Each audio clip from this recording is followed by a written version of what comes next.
Şimdi yeni gelecek öğrencilerimiz için üniversite kayıtları şu anda başladı mı yani?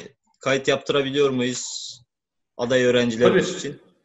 Evet, bizim başvurularımızı biz açtık şu anda. Hatta aşağı yukarı 1,5 aydır falan kayıt alıyoruz. Kayıt olan öğrencilerimiz var bir sürü.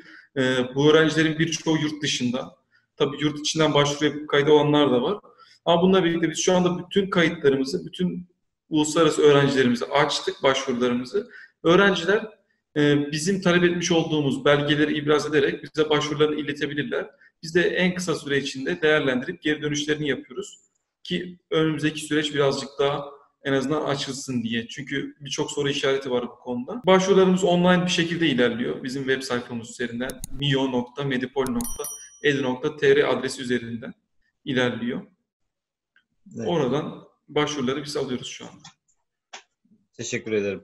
Ne zamana kadar devam edecek bu başvuru süreçleri tam olarak?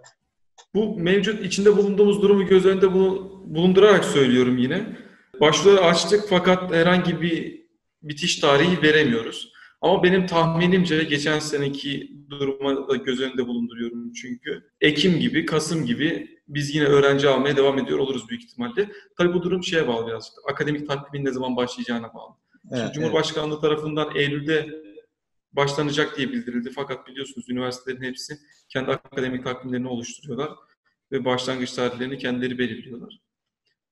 Benim öngördüğüm tarihte yine Ekim'in ilk haftası gibi, olmadı en kötü ihtimalle, en geç ihtimalle Kasım'ın son haftaları gibi biz yine başvuru alıyor oluruz. teşekkür Fakat ederim. şöyle de bir şey var, eklemek gerekirse, Murat Bey böldüm lafınızı. Buyurun. Başvurularla ilgili bölümlerde şu anda biz başvuruları aldığımız için e, elinde hali hazırda öğrencinin belgesi varsa zaman kaybetmesin. Belgelerini hemen iletsin ki biz de hemen geri dönüşünü yapalım. Orada daha sonraki süreçte bir aksaklık olursa öğrenci mağdur olmasın.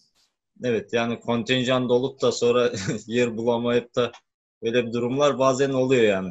Bazen oluyor. Bazı Bazı bölümlerde. bölümlerde çok yoğun talep gösterilen bölümler var. Bu bölümlerde biz bunu yaşıyoruz maalesef. Evet.